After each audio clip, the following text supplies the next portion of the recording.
আল্লাহ নামাজের জন্য ডাকে না। এই উম্মতকে এতটুকু ভালোবাসেন যে আল্লাহ কথা বলার জন্য ডাকেন, নামাজের জন্য ডাকেন না। এই জন্যই মনে হয় কিতাবালা লেখছে মুসাল্লি উনাজি রব্বা, নামাজি আল্লাহর সাথে কথা বলে।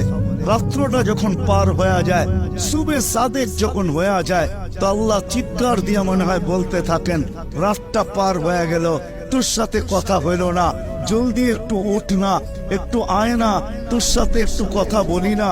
আবার যখন সকালেরটা ফজরেরটা শেষ হয়ে যায়, আবার দুপুর আসে, তখন যেন আল্লাহ বলতে থাকে, সেই সকালে কথা হইলো, এখন তো দুপুর হয়ে গেল, তোর সাথে কথা হয় না, একটু আয় না, দুপুরে একটু কথা বলি না। দুপুর যখন ঘনায় আসর বিকাল হয়, তো আল্লাহ আবার ডাকে, সেই দুপুরে কথা হইলো, এখন তো বিকাল হয়ে গেল, আয় না, তোর সাথে একটু কথা বলি না। বিকালের পরে যখন সূর্য ডুবে যায়, তো আল্লাহ আবার বলে, সেই বিকালে কথা হইলো, আর সূর্যটা ডুবে গেল, এখন তো রাত্রই হয়ে গেল, আয় না, তোর সাথে একটু কথা বলি না, যেটাকে মাগরিব বলে। আপনি বলবেন এশারের সময় কেন কথা বলে?